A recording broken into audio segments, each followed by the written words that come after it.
Blog Talk Radio.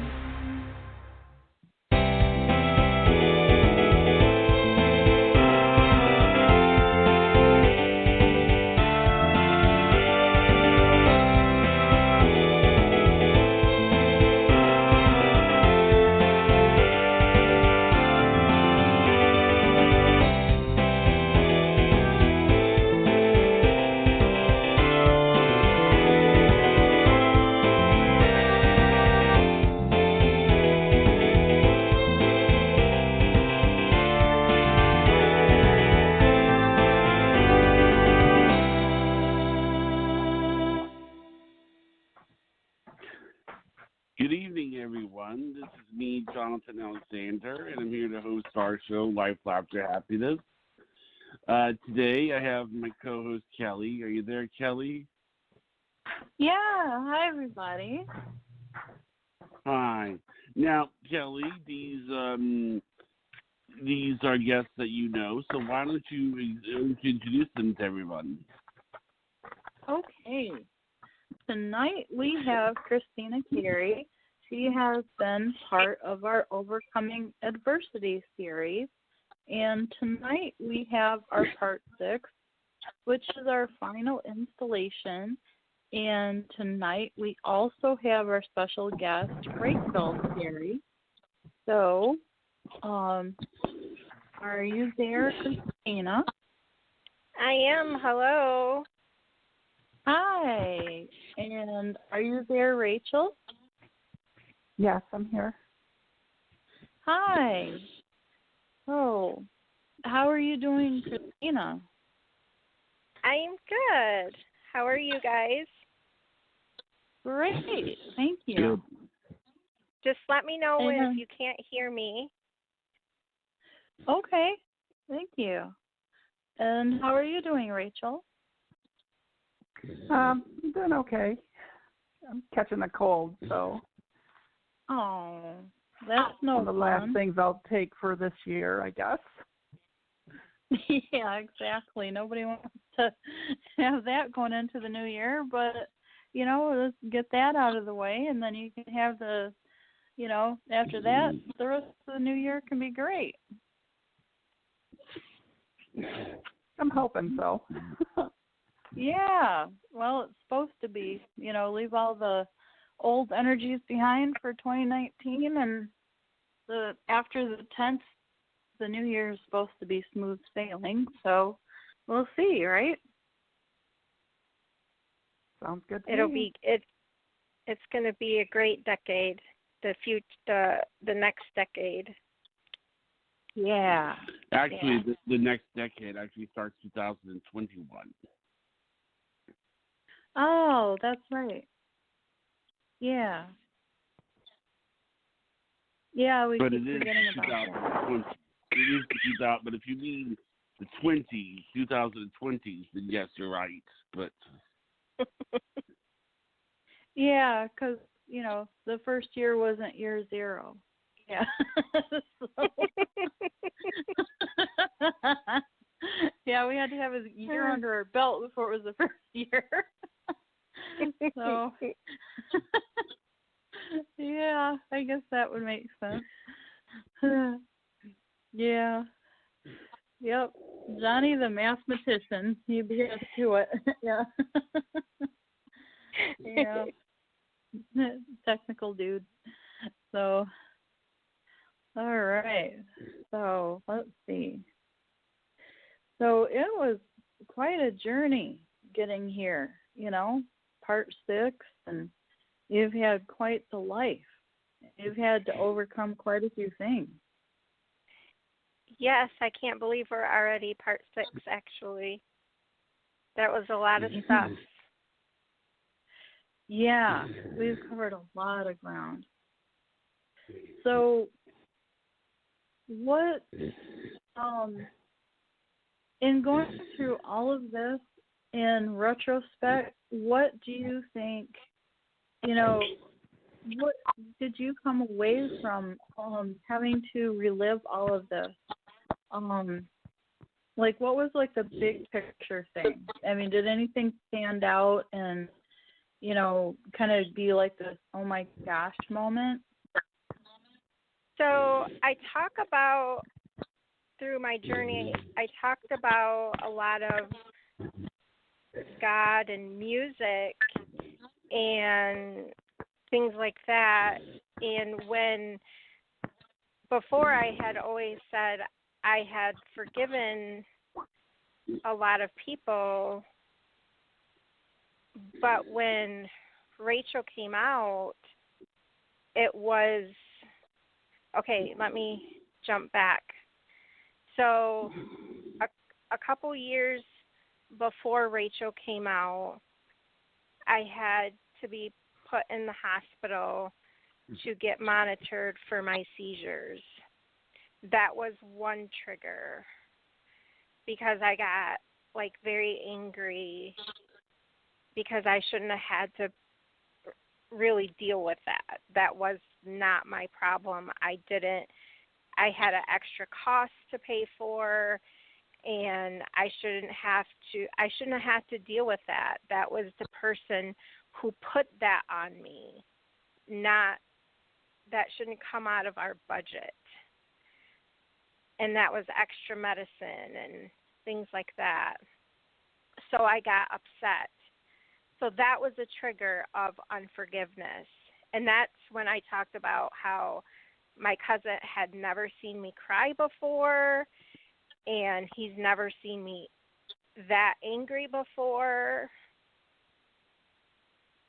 So then I knew that there was something still inside of me. But then when Rachel came out, then that was, okay, what just happened? My whole, I really had to grasp what Rachel said, and it was very difficult because that was a trigger. Then I had to, literally relive every moment and see, okay, of forgiveness in order to start going through that process, because there are times where we say we forgive and we forgive every aspect, but there are times also where there's areas when I say you need to know what your triggers are, and those need to be mended, they need to be fixed, and only God can fix them. And God had to literally work with me on that. And I remember one day I was going to a pastor's house, and I literally was so jittery because I knew he was going to ask a question. And that was a defining moment because the question was going to be, hey, how are you? And I remember previously, and Rachel can tell you, I have said to a pastor before, oh, I'm fine. And Rachel would say, no, she's not okay. And I remember that. So I was jittery all the way to the pastor's house, dropping off stuff. And when he asked that question, I had to be truthful. And that was a defining moment when I looked at him and I looked at his wife. And they're these two amazing, beautiful people that I love very much, was able to open up to. So that was you don't share things like that with just anyone, because you have to, you kind of feel like you have to know who you can trust. But they've never, ever, ever made me feel that I couldn't trust. They always made me feel like welcoming and like home. And that is why I go there today. They've always said, this is your home. This is home. So that was the defining moment for me, that I had to figure this out. I need to relive everything in order to make things better. And when I prayed, God said I needed to stay. I had no idea that God would say that to me. And I had confirmation many times of that, which was really difficult for me. But I understand. Does that answer your question? Yeah. Now, my question is, did you have any indication that Rachel had felt the way that she did at all? Or was it a complete surprise? I was completely shocked. I had no idea. I had no, like I said, my world went literally upside down. Does it feel like Rachel is the same person? It's just that, because you have a shared background of almost 30 years, and does it feel like Rachel is the same person that she's always been? It's just she's expressing things a little different, like with how she looks on the outside and expressing some of the things that she was maybe afraid to express before, like preferences for things, or, Rachel is, so it's, Rachel is a complete different individual than my husband. They're in the same body, but when, like, in the beginning, like me personally, like, it wasn't, like, Rachel did her best to explain things to me, but she only could explain a little bit of what she knew, but not to the extent of what really, like, everything now, because it's something that she's never been through, or I've never been through. So I'm curious about something. Sorry. She's not. So Rachel, she does act different. Her preferences are different. We are, yes, we love each other very much, but we do notice that we're drifting apart.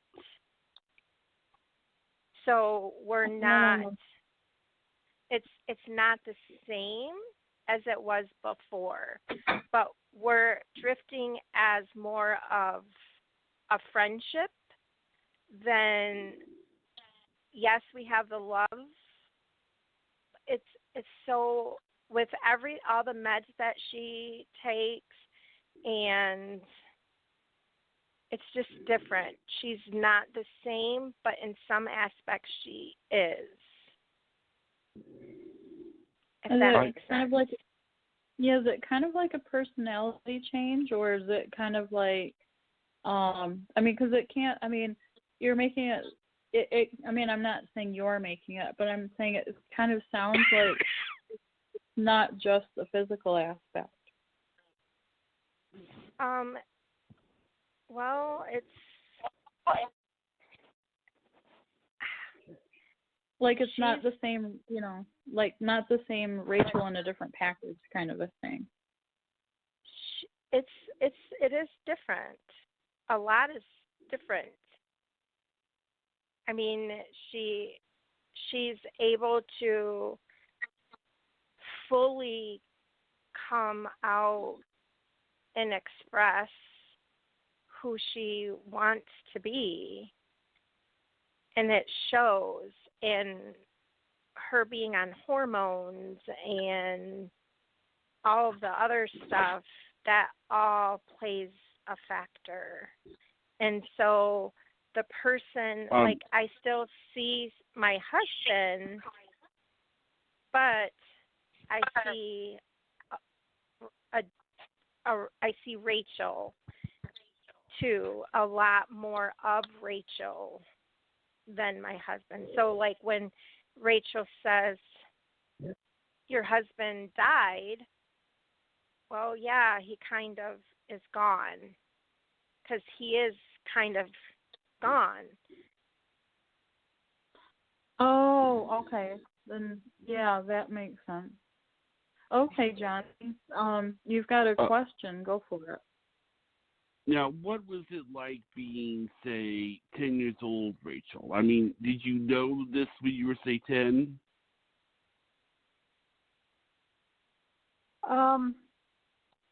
Yeah, I knew quite early on, probably. What was when you say you knew? I mean, like, how do you know? Like, what was it like? What was the feeling like?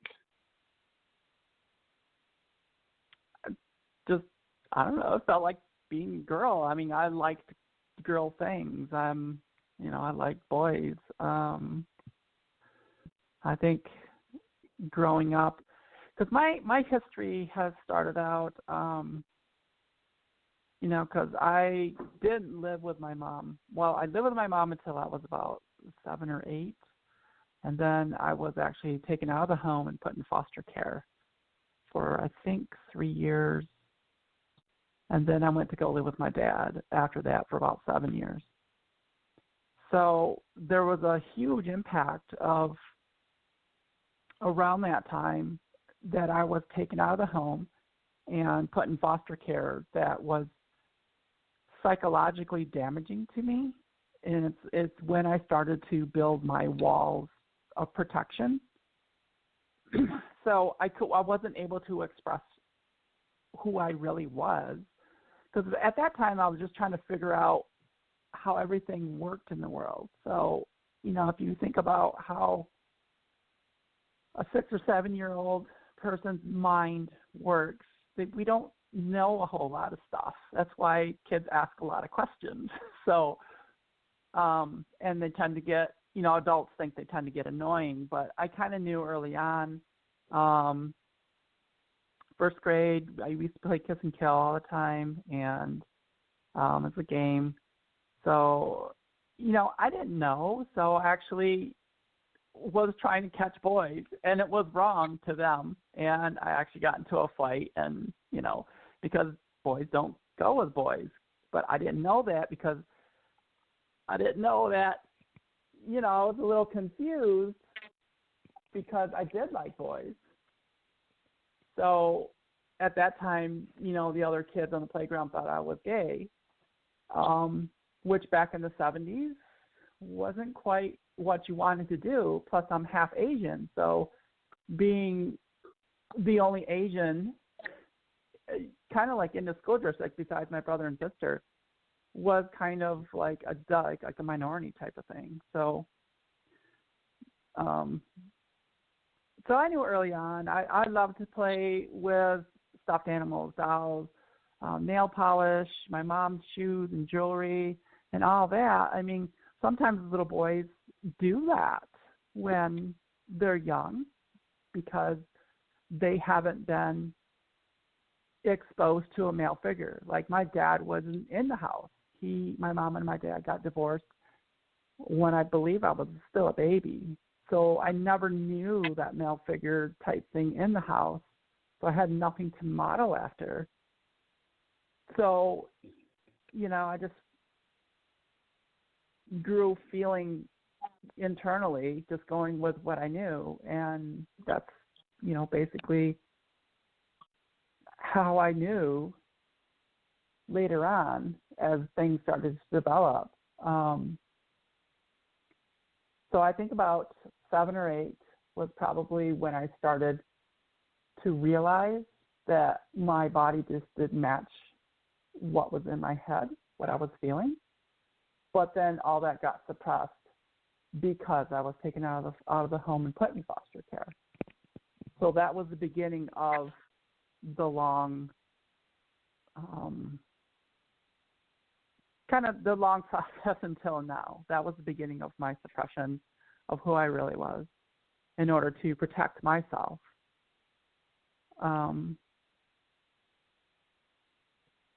So yeah, there's a huge history that I could go through about how I developed and the things that led to why I suppressed myself so much until now. So it kind of answers your question a little bit. Yeah, it does. Do you think things would have been different if you had a father around? I think it would have been different because a lot of times, girls in the family gravitate towards their dads because of that attraction of, it's usually the boys in the family grow close to their mothers and girls in the family grow close to their dads. And it's just that, I don't know, that the way things are. But so you're saying if you had a father around, you don't think you'd be transgender? No, I think it would have been a lot easier for me to express myself. But there's no question that I've been transgender since I was born. It's just that if I would have had my father in the family, I would have never been taken out to foster care. And that's when my expression of myself, I began to internalize everything. I began to cut people off out of my life. I became extremely withdrawn, extremely introverted, extremely afraid to trust anybody. And I think that is what had closed me off into exploring myself and being myself on an early age. So if my dad was in the house, then maybe I would have had a chance to develop early on and become who I was. Oh, wow. Yeah. And maybe you would have been able to have the self-confidence. That's the big thing, is the self-confidence of, when you're 7 and you're taken away from your mom and everything else that you've known and thrown into a totally unknown family. And there was nothing but, in my foster family, they already had 3 boys. So it was extremely awkward to be with 3 boys and expected to act like a boy when inside I was a girl. So it's like, yeah. So I was expected to behave the way, because they were a Christian family also. Very, very strong Christian family, very strong Christian values.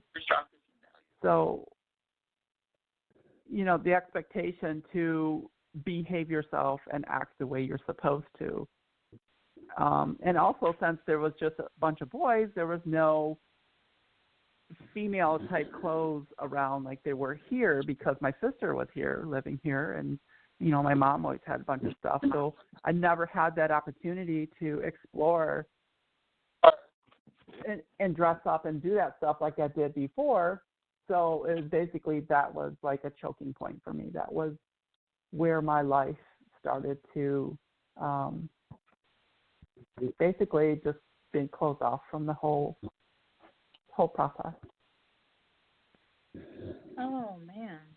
Yeah, that must have been really hard because, I mean, you couldn't turn to anybody, and there wasn't anybody you could hang out with that would have any idea of what was going on. You couldn't confide in somebody that would have similar interests.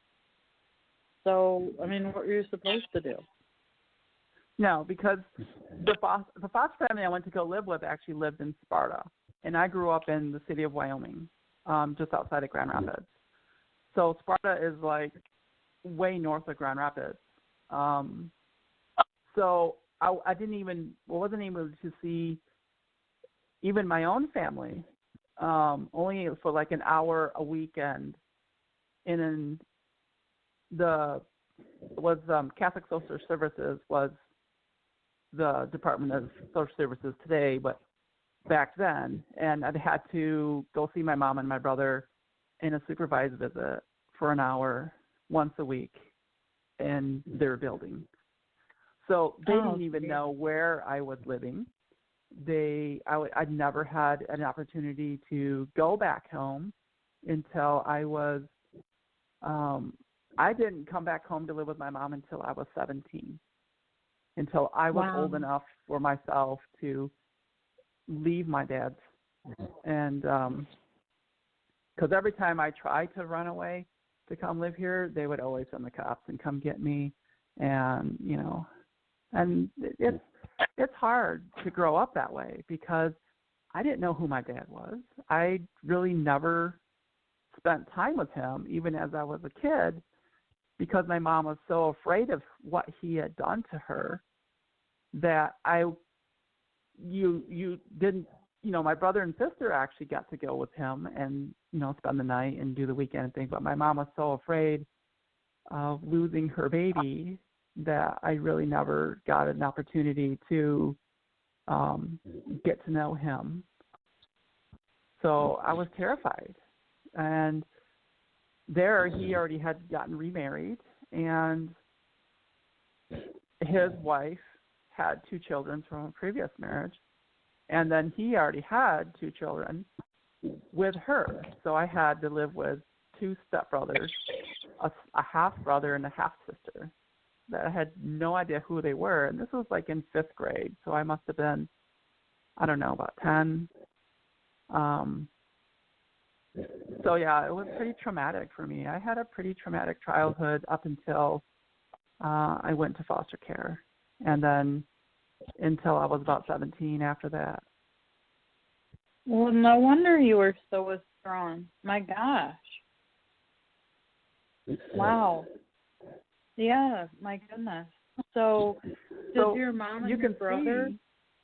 Yeah.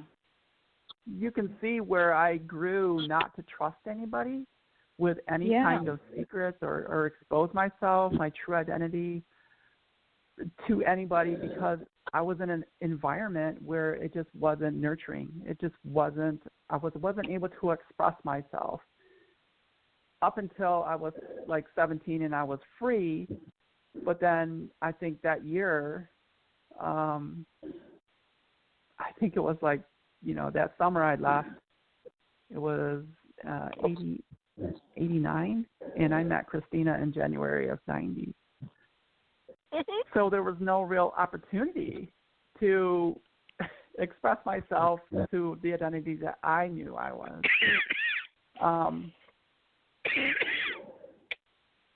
But I did, fortunately, I had, growing up with my half-sister, there was access to makeup and,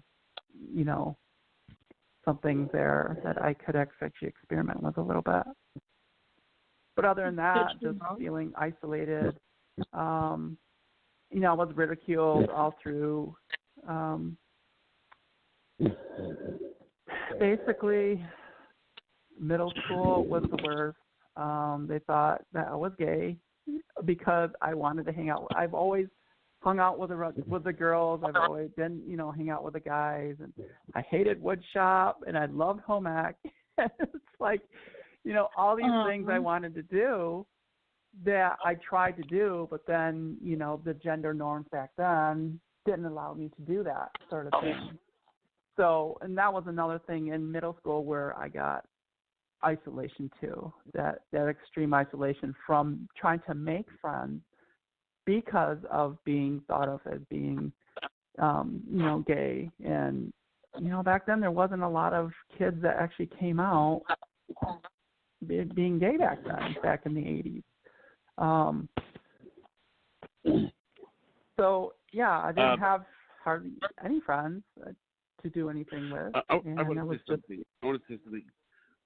I've heard people argue that transgender people are just gay people who want to be straight. What do you say to that?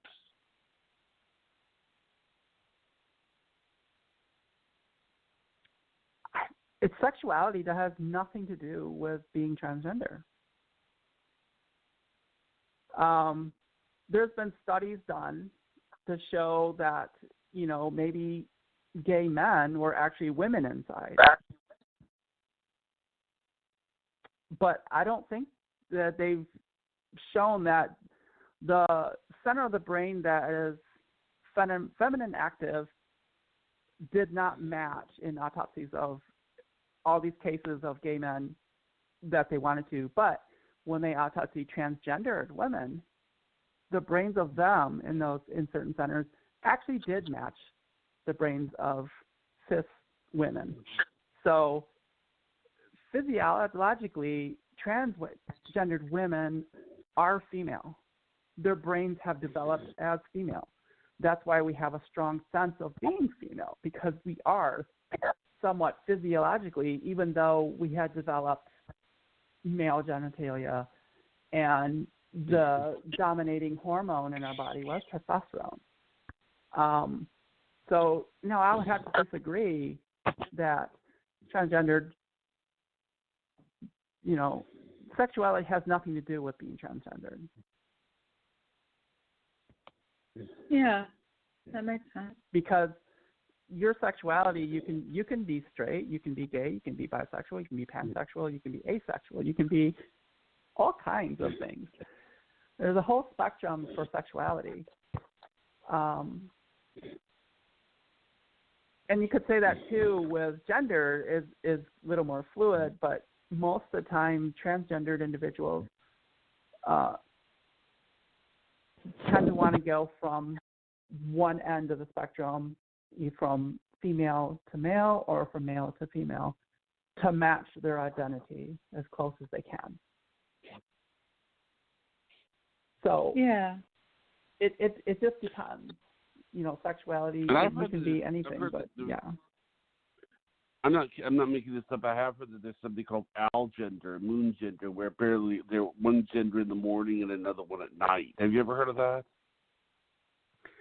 Yeah, there are some people that are gender fluid, which they like to present, one gender, and it kind of switches depending on their mood and how they feel. Gender is the outward expression of how you perceive yourself and how you want to present yourself to the world. So yeah, absolutely, gender can be fluid.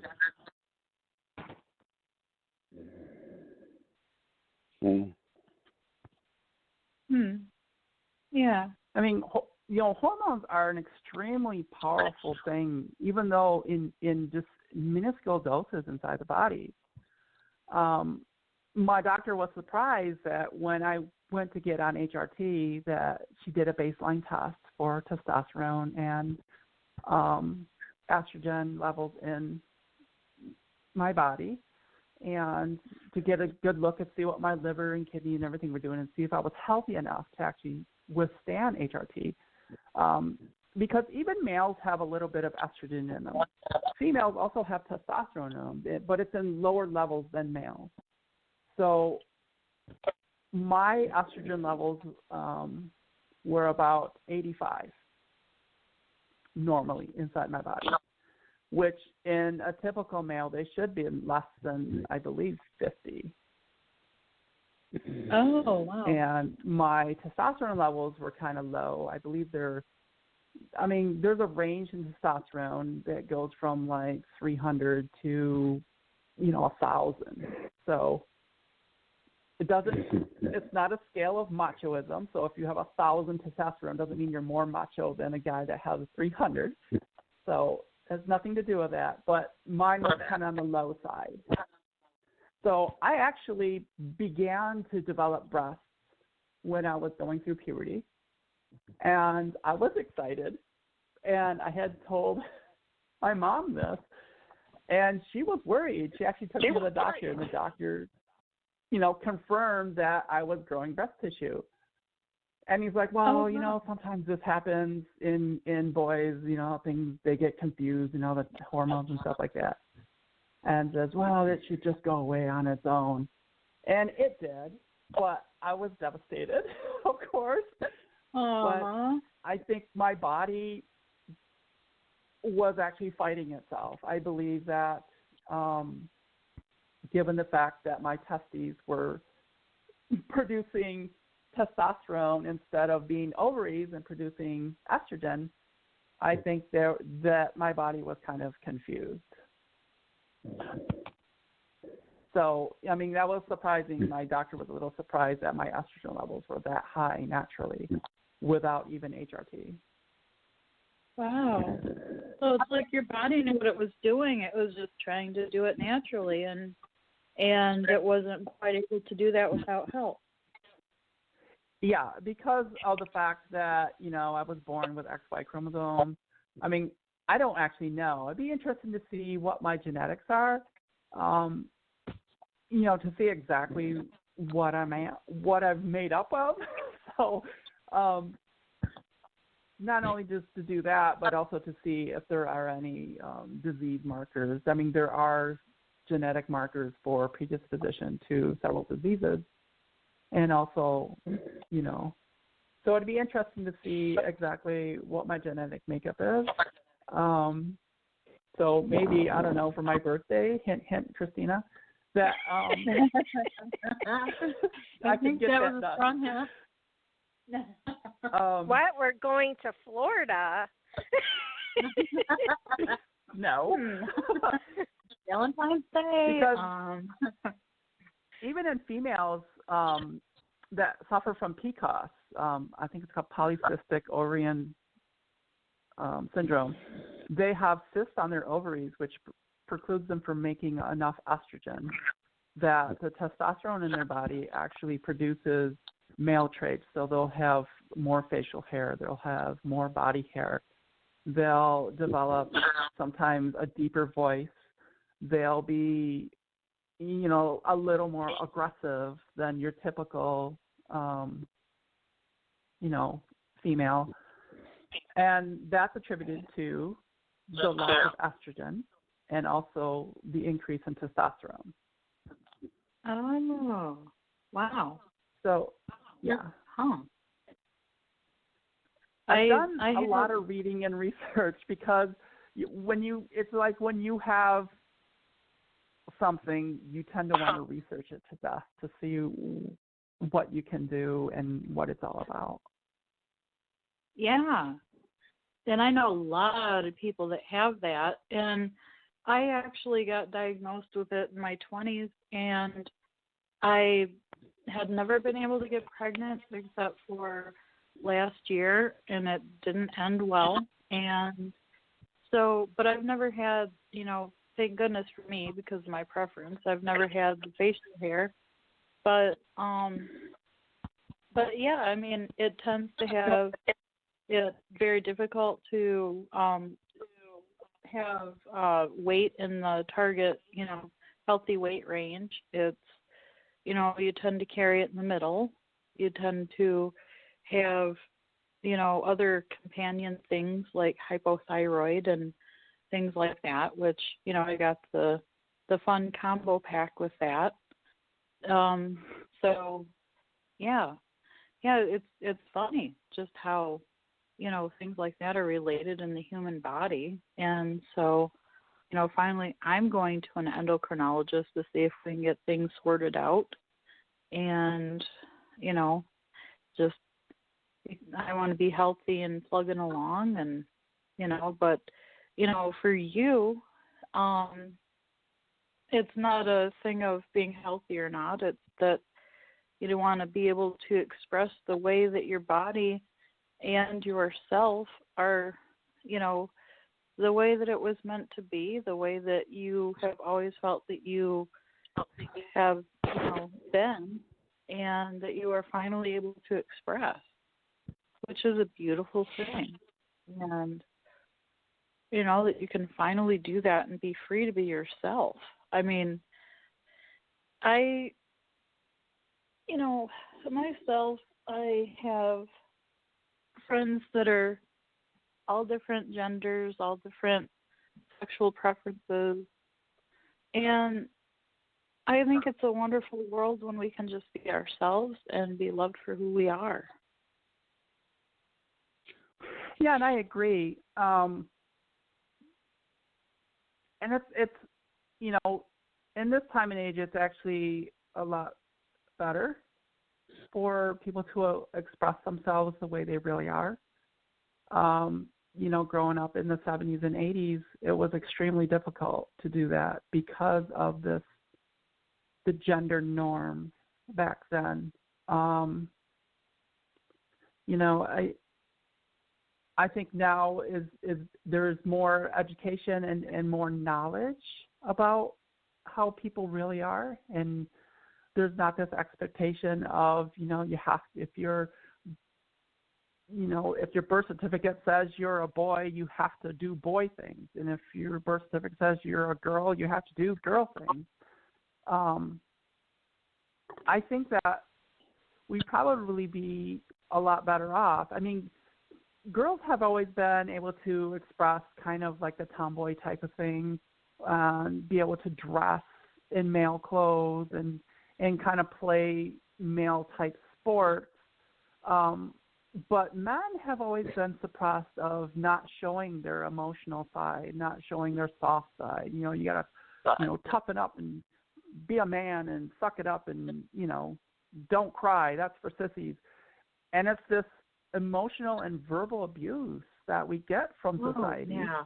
And that causes a lot of boys and men to be extremely dissatisfied and be broken. And I think that, I think that's, I think I read somewhere that the suicide rate for males is higher than females. And for transgender individuals, it's probably 4 times that rate. Oh, because we can't express ourselves in society and be accepted about who we are because we're different. That is so sad.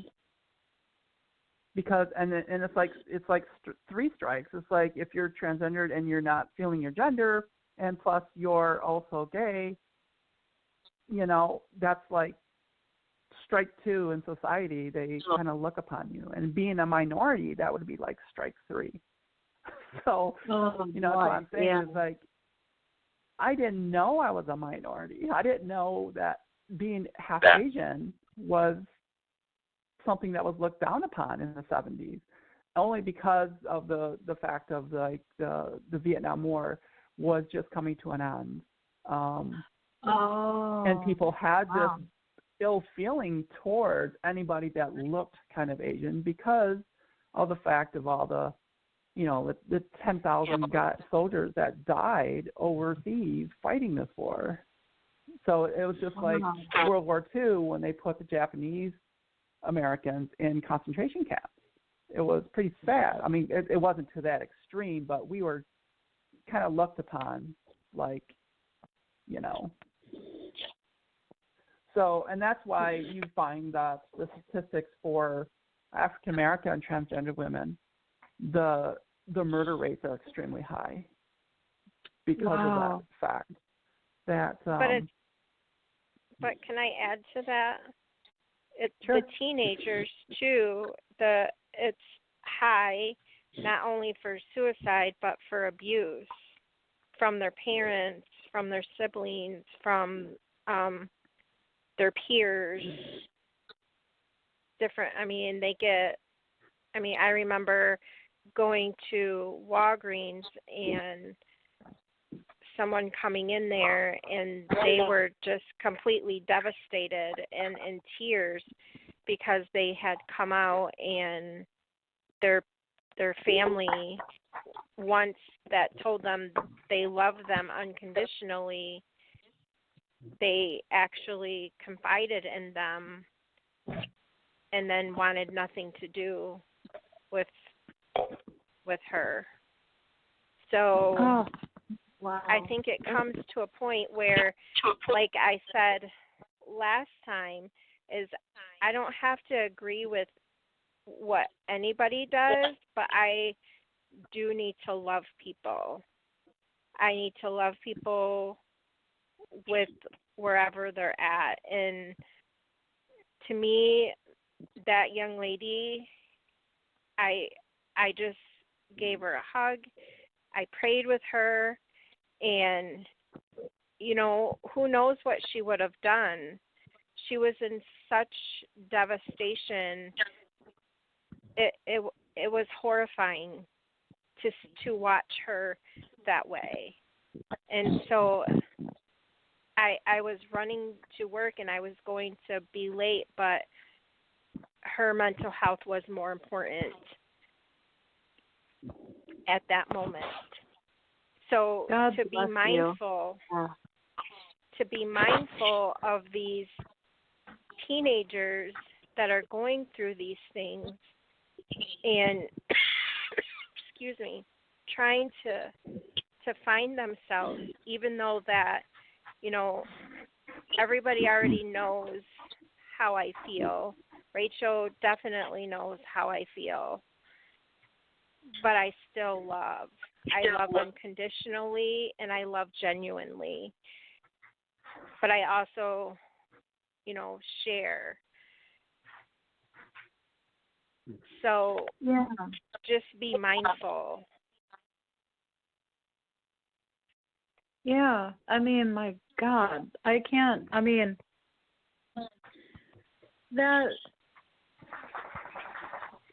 if I had a child that felt trapped in their own body, or that had issues that they were going through like that, there's nothing that they could tell me that would make me change how I felt about them, short of them doing something to someone else purposefully to hurt. Like if they were somebody that was getting pleasure out of hurting people or animals or something like that, I would turn them in.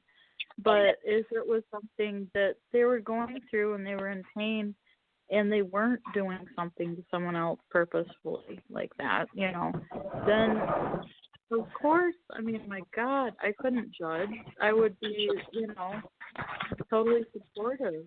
Yeah, but I can't understand when people throw their kid away because they're going through something that they can't understand and they are judging. I mean, I just can't fathom how you can just turn your back on someone because you don't agree with something that you don't understand. So it's heartbreaking to me. I mean, those kids can very well kill themselves over something like that. And I don't know how the parents can live with themselves. It's not like turning them away is going to make them change how they feel inside about themselves. It's going to make them feel worse. It's not going to change them. Just like, the aunt that sent me a message and said, "You're letting all this happen." No, honey, I'm not. I'm not allowing all this to happen. I didn't ask for this. Well, a lot of bad things are going to happen to your family because you're allowing this to happen. No. Wow. No. So what kind of? Yeah, I mean, how judgmental is that? I mean, it's not. That's not how it's. It's not a good thing. So, I think when we approach people, because even I have done that, like even to our own child, when our child came out, I said to her at the time, I said, "You're digging yourself a hole." Well, what I should have explained that a little more. So when you say that to someone, it was more of the base of, are you sure you want to share that with people? Because the world is cruel. Yes, Yeah. I gave truth with love, which I genuinely do for the most part. Do I get frustrated at times? Yes, Rachel can tell you that. She will be happy to share that with you, sure. But but she took it in a different way. My parents don't love me. My parents won't accept me.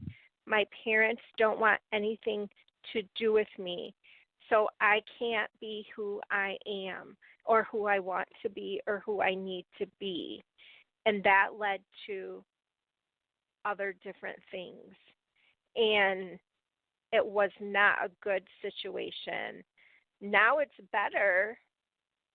She's alive. She's, or now is he, but alive. But still, when I made that comment, "You're digging yourself a hole," it wasn't expressed to the intent that I meant it. Oh, yeah. Yeah. Yeah, I could see how it could be taken that way. See, my mom, thank God she explained it. And when, when I was younger, she said, Kelly, if you tell me sometime you're gay or bisexual, I will love you anyway. She said, but if you end up being that way, I will love you, but it is going to be a very hard road because other people in the world don't understand and they can be cruel. And she kind of acted like it was a choice in a way, but in a way not. So I didn't really understand where she was coming from, but I think she meant that the choice was if I was and decided to come out with it. But, if I lean toward anything, I think it would be, pansexual, because I don't really look at a person's gender. I look at the person that they are. And I tend to be sapiosexual, where I'm attracted to a person's that their intelligence. So, if you get into labels, that's kind of where I'm at. But I discovered I'm a one-person person, so none of that really matters because I'm with my one person. And he's straight, and, I'm with him, and I'm perfectly happy, and I'm not looking elsewhere. But I'm just saying that that's who I am, that I'm attracted to the person and not the gender, not the plumbing. And, I'm attracted to a person's soul, and I'm attracted to their intelligence. And that's just me. And like I said, my friends are a rainbow, and, I'm happy. And I love to talk to people and get an understanding of where they're coming from and how they got there and how they feel about things. And, I've always been that way. And I've done a lot of searching within myself. And so, I love doing things like this. And I've always done things like this when I talk with my friends and I meet new people. So, this has been a wonderful, wonderful experience getting to know you too. And I cherish it. And I cherish getting to know you guys even more and deepen our friendship because, you two are wonderful people. And, I'm so looking forward to this. I'm happy to share, Rachel, how do you feel about this, about sharing part of your story? I'm happy to. A couple years ago I wouldn't be. I'd be terrified. But now that I'm out in the open, and I truly do have a lot more confidence in myself, and I have a lot more self-esteem. I have, and I don't mind opening up myself to others if it can help somebody else. I would not wish on my worst enemy to have to go through what I went through, because it's terrible. It tears you up inside, and if by sharing a little bit about myself and exposing myself can help somebody else be brave and confident, and to try to do that, to reach out to somebody else, to open up and become who they need to be, then yeah, I'm happy to do this. Oh, that's beautiful. Thank you. That was very beautiful. Well, we're about out of time. Oh, it went so fast. Yeah, we're about out of time. But thank you two for coming on. Thank you, Rachel. Thank you for Christina. Okay, Kelly, do you want to do the shout out? Yeah, thank you. Oh my gosh, thank you, Christina, and thank you, Rachel, You're and thank welcome. you, Jonathan. Thank you. Yep, And thank you. thank you, listeners. Yeah, this has been quite the hour. I just feel so good that we did this, and I hope it helps a lot of people. And I wish everyone a very, very happy New Year. And so if anybody listening has missed parts 1 through 5, go ahead and check us out on our YouTube channel, Life, Laughter, Happiness Show. And we are updating our titles on there and our descriptions, so things are easier to find when you're looking for the other titles. And you can also find us at lifelaughterhappiness.com, where we'd love to hear from you. And we have a lot of ways where you can reach us there and find out more about us. And you can find us on social media at Facebook, Twitter, and Instagram, and please follow us. And while you're on our YouTube channel, please like and subscribe. And I believe that's it. And we do have a lot of surprises coming for you in the new year. And we will see you back here live again on Friday when we interview Chris Newland. So we will see you back then, and be safe and enjoy the new year. Thank you, ma'am, sir. Thanks, ma'am. Thank you. Good night, everyone. Thank you. Good night. Good night. Good night. Thank you.